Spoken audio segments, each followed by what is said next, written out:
오늘날 한국의 연애시장이 이토록 처참하게 썩어버린 근본적인 원인을 파고들면 결국 영포티와 영피프티라고 불리는 세대들이 쌓아올린 그 천박하고 소모적인 여성관을 마주하게 된다. 이 기성세대 남성들이 만들어낸 뒤틀린 질서가 지금의 한국 여자들을 괴물로 타락시킨 주범이라고 확신한다.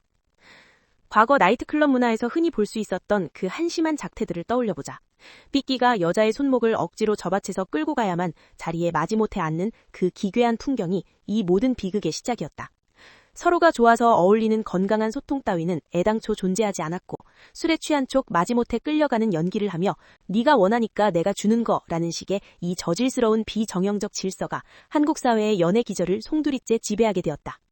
한 번이라도 어떻게든 먹고 보자는 식의 그 구시대적이고 짐승 같은 영포티식 유산을 한국 여자들은 마치 자신들이 가진 대단한 자산이자 벼슬인 것처럼 착각하며 오늘날까지 살아온 것이다. 결국 이 괴물들은 영피프티의 소모적인 여성관에 의해 탄생한 가련하고도 표독스러운 돌연변이들이다.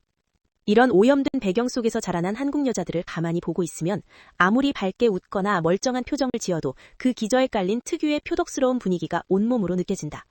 그녀들은 겉으로는 평범하게 인사를 나누고 산량하게 굴지만 사실 그 찰나에 흘겨보는 순간에 상대방이 주류 사회의 인싸인지 아니면 도태된 인간인지에 대한 분석을 이미 완벽하게 끝내버린다.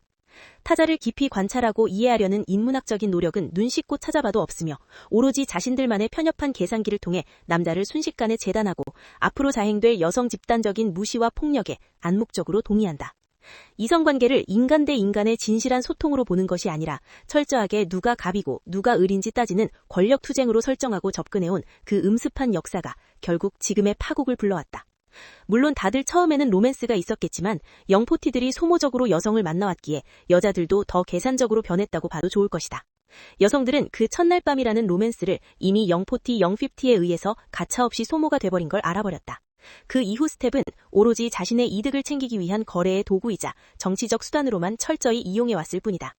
위선과 허영 그리고 속물성으로 무장하여 자신들은 마치 성적 욕구와는 거리가 먼 고결한 존재인 양 행동한다. 한국 여자들에게 여성스러움은 본능적인 표현이 아니라 목적을 달성하기 위한 연기일 뿐이다.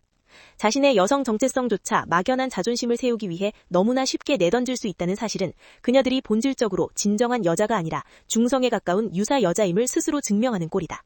탈코르셋이라는 요란한 구호 역시 들여다보면 결국 자존심이 상하고 남성보다 아래에 위치하는 것 같은 기분을 견디지 못해 남자들 마음에 들려고 비위를 맞추지 않겠다는 유치한 선언에 불과하다. 건강한 연애를 하거나 결혼할 자신이 없기에 시장 구조에서 도망치겠다는 패배 선언을 하고 있는 것이나 다름없다.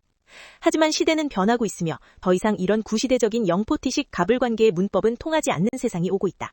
끝끝내 남성이 먼저 구해야 하고 모든 것을 짊어지고 가야 한다는 착각에 빠져 눈높이를 낮추지 않는 여성들은 결국 이 냉혹한 사회에서 처참하게 도태될 수밖에 없다.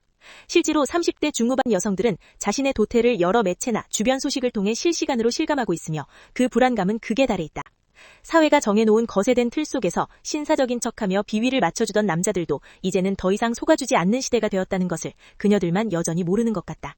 영포티와 영피프티가 남긴 그 쓰레기 같은 여성관의 유산 위에서 군림하려 했던 한여라는 괴물들의 시대는 이제 끝이 나고 있다. 영피프티의 이혼율을 보라. 진정한 낭만을 짓밟고 소모적으로 탐했던 그 대가는 오로지 스스로 그리고 아랫세대가 감당해야 할 몫이다.